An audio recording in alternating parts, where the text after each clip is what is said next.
Hello, my name is João Medeiros, and I'm here at Canterbury Christ Church University, near London, precisely in Canterbury, with tutors Angela Voss and Geoffrey Cornelius. They run a master in myth, cosmology, and the sacred. And I'd like to ask them in what consists this master, and what do students can expect from it? Want me to answer that? So the master's programme is in the education faculty at Christ Church University, and it's about transformative learning in a very broad sense, but it's mainly about looking at Western esoteric traditions as potential sort of carriers of this transformatory process for students. And it's very unusual in that it asks students to be very reflective of their own experiences and their own spiritual paths and their own deeper understandings of religious experience and experiences of the sacred, but also to be enlightened by and informed by our rich tradition of esoteric wisdom in the West. Very fascinating. And so, as I understand, you are saying that it's not only like an educational program, but that students can really change themselves or transform themselves by studying these Western traditions and being a bit touched and transformed by it. Is that it, Geoffrey? Yes, it is it. What's very important is that we can bring the academy together with these understandings. Many people have spiritual and religious understandings, but there isn't a way in which they can share those or reflect on them with others who are on similar but not the same path. So we have students from many backgrounds spiritually who are interested in this process of learning, and we find that people change themselves. It's not we as tutors who do it, but we create a space that enables people to make this search for themselves. So we don't teach any one particular thing, although we have certain ways of opening up the material. The Western esoteric and religious traditions are very much ways of opening the material, and divination is a way of opening the material, but we aren't teaching material, we're allowing things to blossom amongst the students. Oh, very well. And you're having good feedback from the students from that method? Yes, it is extraordinary, and I say this quite honestly to you, that I'm amazed by the responses that I get from students, and I feel quite humbled by this, because these people, they're my peers, they're fellow men and women, and their experience of life might be much richer than mine in many respects, or they've studied this and studied that, and they find that this is a place where they can take leaps and bounds in their own self-understanding. So that is very moving, and it's quite often repeated. That experience is much repeated amongst the students. And that's partly because we have elements of the programme which are very creative, so it doesn't just involve writing essays in an academic format. It involves kind of deep reflection and journaling, and also a creative project where they actually need to create something artistic or poetic, which enables them to gain understandings that they wouldn't any other way. It's very interesting, and I would say it's not so common in universities to have such kind of programs, because we have the idea of master programs being very academic and theoretical and not practical. And it's very interesting to know that you are seeing the things a bit different, in a more active role from the part of the student. Yes. You mentioned other things, which is the program also includes divination and the sacred. And how do you think that divination and the sacred meet the standards of beliefs of the university system? Well, I am very interested in that interface of academic and philosophical thought and these topics, and I think each can learn from the other in this respect. So I'm an astrologer, and in my area, modern astrology very much needs what the academy can offer in terms of thoughtfulness and reflection and citation of sources. It needs that. And I'd like to have more educated diviners and astrologers and symbolists. That would help everybody. But in turn, this brings to the university another whole dimension of human experience that is normally lost it's lost in the West, this type of sharing of this experience. Intellectual people can hardly begin to share it with each other. It becomes almost a taboo. So we're in a way breaking some taboos here. I think so. I think you are really breaking taboos, and I like to continue with that point. I didn't say before, but both Angela and Geoffrey are excellent astrologers.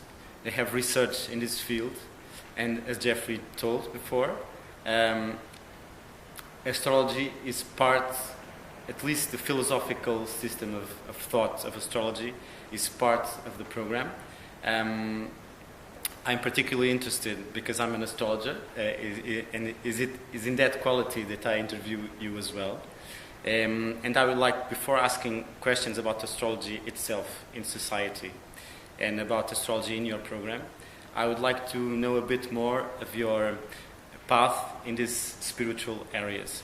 I know that I met Geoffrey in a conference in Wyboston Lakes some years ago, and then I read his book, Moment of Astrology, and if you study astrology and have never read such a book, you should read, because it's a really awesome and different book in a philosophical way, and because it addresses the critiques to astrology and responds to those critiques in a very intelligent way.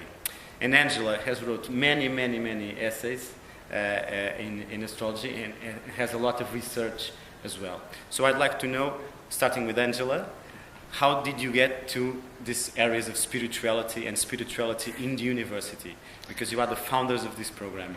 It's quite a long story, but I'll try and make it very brief. I started life as a musician. As a musician? And I was playing and studying Renaissance music.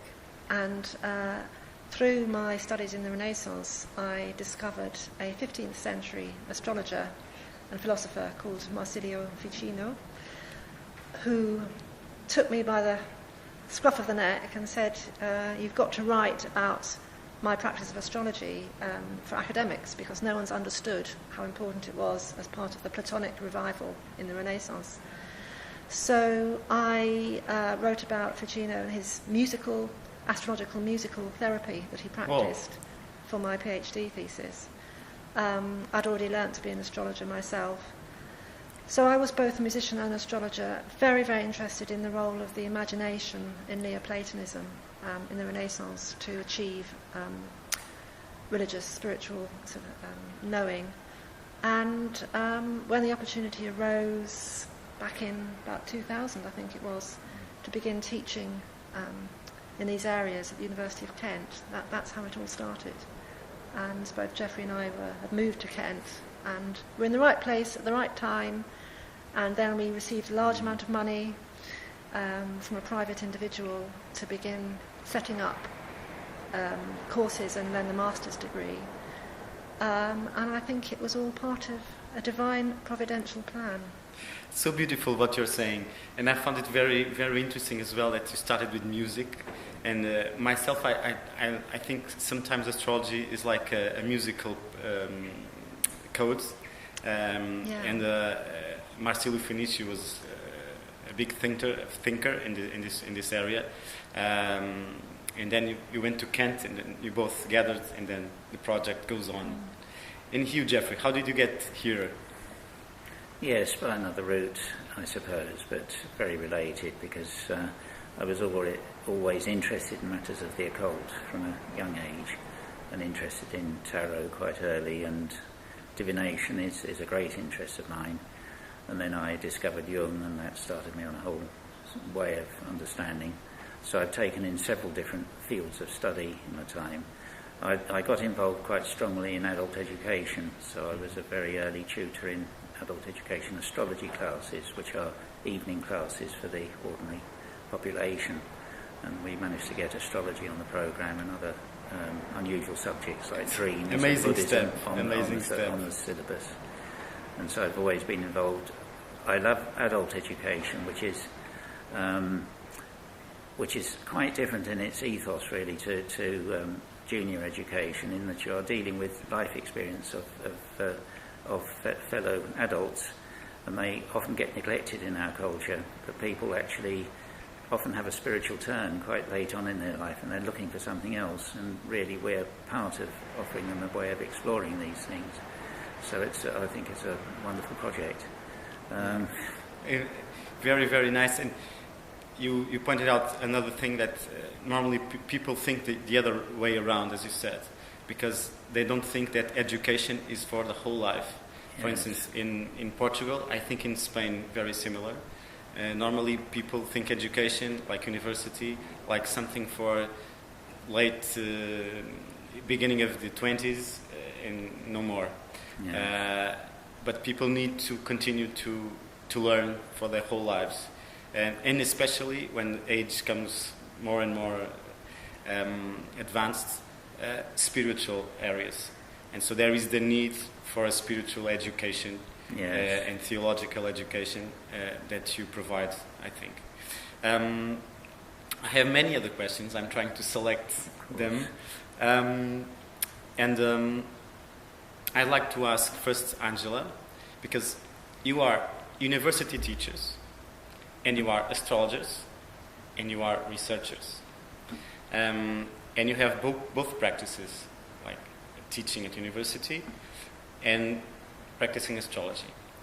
As practicing astrologers, you do consultations or not. How do you cope with both functions? Do they mix very well, or how do you do it?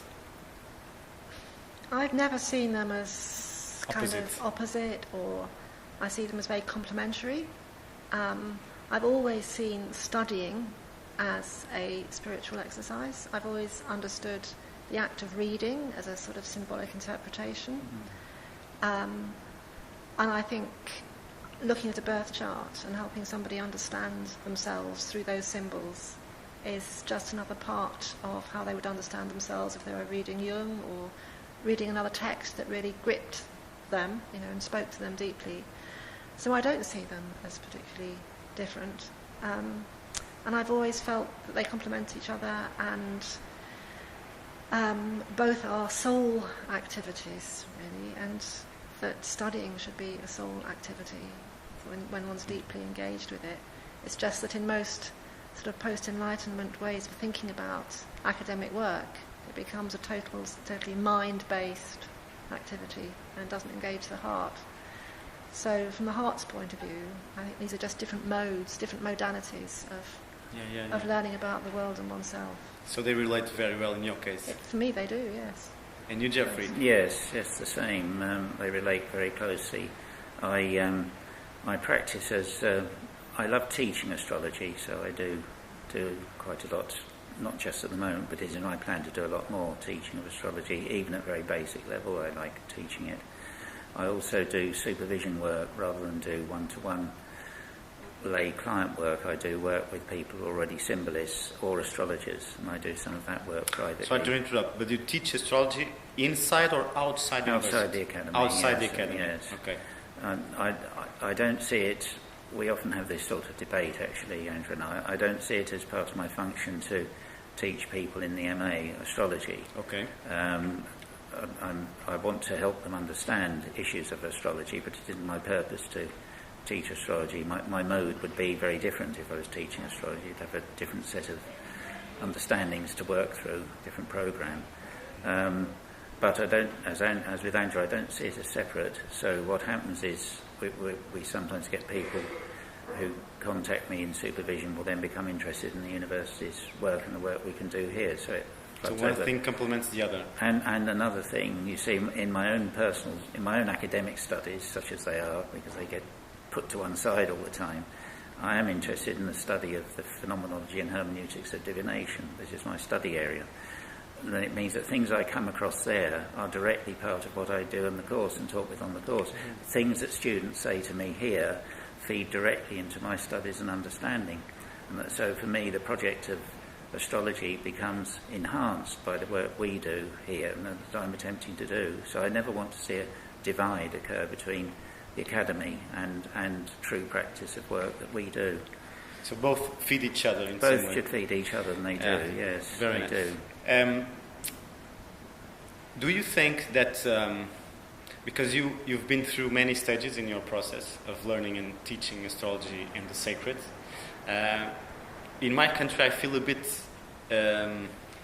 some moral critique against astrology because of the image of astrology in the newspapers. In your case, how do you cope? Do you feel like that here in the UK or not? Angela, what do you think? We had some trouble at a previous university, didn't we? With, Yes. With a very, very strong reaction against astrology being associated with the university at all. And in fact, that programme was closed down mainly because we were introducing astrology and they didn't like it. That's the only time I've personally ever felt any hostility. But besides that, no problem at all. Here, we've had no problem at all. No. And I think it's partly because we're in the education faculty, which is much, much more tolerant in terms of techniques and methods, creative methods that you use with students. And once people could see that what we were doing was academically viable and that we were drawing in lots of students and had excellent external examiner reports, they could see that it was academically sound. Their attitude is really, well, just get on with it because it's working and the students are enjoying it. And I haven't come across any ideological objections in this university at all. Not in this university. I agree. Kent was a different climate. There is another hidden element to this as well, that Kent is actually quite secular. Secular. And this university, with its Anglican foundation and the chaplain here and everything, there are people here who still do think there is something important in Christianity to work for, and they're not at all hostile to the sort of work we do. They can see that we're serious about religious and spiritual practice, and that seriousness is rare in our culture. And so we have that underlying support, I think, from the institution itself. As you can see, in the case of Angela and Geoffrey, they are very cultivated and educated teachers, and that studied their whole lives these matters, and still they practice and study astrology, and are able to gather astrology with other philosophies of thought and teach them at the faculty. And this is a big difference against the normal image that people have of astrology, because they are very serious in the research. They're very serious. They are both Capricorn, I think. Yes, both very serious. They are both Capricorn, so they're extremely serious in what they do. Geoffrey, because I know better his work, he's very critical about the way astrologers do astrology many times, and he's the first one to raise the ethical questions. So probably people that are seeing this video or listening to this audio can see a different energy or a different approach or a different attitude. So my question right now is this: astrology and society, astrology and modern society. Do you think that astrology has a role in society as a tool, as a philosophy, as a mean of self-development? Do you think it's growing, or the opposite, or is it decaying in terms of the interest of society? I've been told from people from London that people were more interested in runes than in astrology. How do you think things can grow or happen are happening in the present and in the future? Angela. Well, I think that everybody has this kind of sixth sense and finds a way of working with it in some way, even if it's completely alien from their normal everyday life or working pattern. And I think that, things that are easier for people to pick up and use, maybe like runes or tarot cards, may be more appealing. But for example, my 26-year-old son, who a few years ago was totally sceptical about everything, has just become deeply immersed in astrology through looking at various websites and web apps and technology. So I think that's a way forward for the next generation. Once they realise they can just sort of press a button on the phone and they come up with a daily forecast which may intrigue them, and then they might want to know further. And I can see in his generation quite a strong interest in getting past this kind of rational mind limit that's been set to them by their education. So I have hope that actually, I think it is growing in that generation. I think there's probably a sort of middle generation where there's not much happened between us and them, as it were. Yes. But I do feel there's something. People are so frustrated and bored with the sort of current way of looking at the world. In fact, the kind of limitations of thinking, I think. And I don't think it will ever die. I think this sense people have that they can ask some unknown power to reveal something to them, whatever context it is so innate to the human being that I'm optimistic. Yeah. What about you, Geoffrey? Yes, the question for me is a very complex one, actually, Yoel, because there are, for me, issues about astrology itself that astrologers need to understand and penetrate for themselves more strongly before they'll find the accord that a society would in fact give them if they could find that. I know that sounds obscure and incomprehensible, but if you know my work, you'll know that I'm not, you see, a critic of popular astrology as such, because and that's very important to make this point, that the existence of the sun signs or star signs, as known in the popular press, keeps alive this extraordinary mythopoesis of astrology. And so what can one say to that? It's like popular music. One can say, oh, we should not have popular music because it's bringing things down. No, this is incorrect. Everyone has music and everyone has symbol. So for the popular world, there are the symbols for astrology keep something alive. Somebody then can become intrigued and begin to look further. So it is then a gateway. And there are many times as a serious astrologer that I know how very exact a simple sun sign description is. And I know if I spoke to any serious astrologer such as yourself, you'll know what fun the sun signs are. Sometimes they come to life and they're full of fun. So how can one deny this? That's yes. an intriguing point of view for who knows your work well, because it's a nice comparison between the regular sun sign newspapers and the popular music.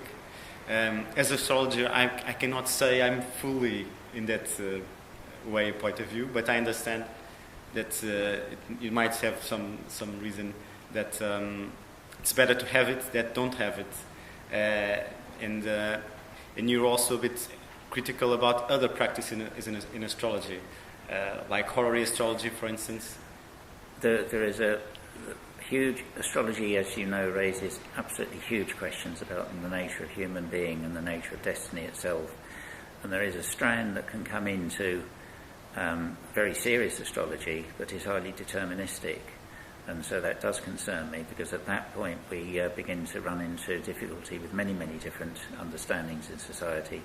And to my mind, the deterministic element in astrology arises from a somewhat faulty cognition of the processes at work in astrology. That is my view, and I can, as you know, would argue you that have quite a famous phrase that I use a lot in my courses, which is, if I recall, fate is negotiable. Destiny is negotiable. Destiny is negotiable. Yes. So it's implicit that there is no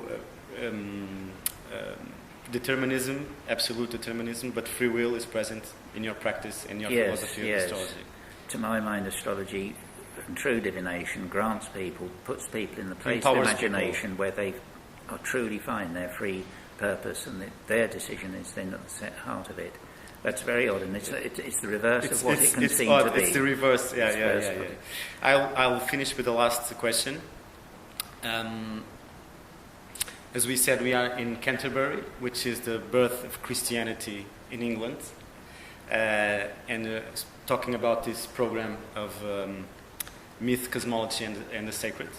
And now my last question is this: do you think you're being pioneers in introducing spirituality and the astrological thinking in university, in society, or not? I think this programme is definitely pioneering.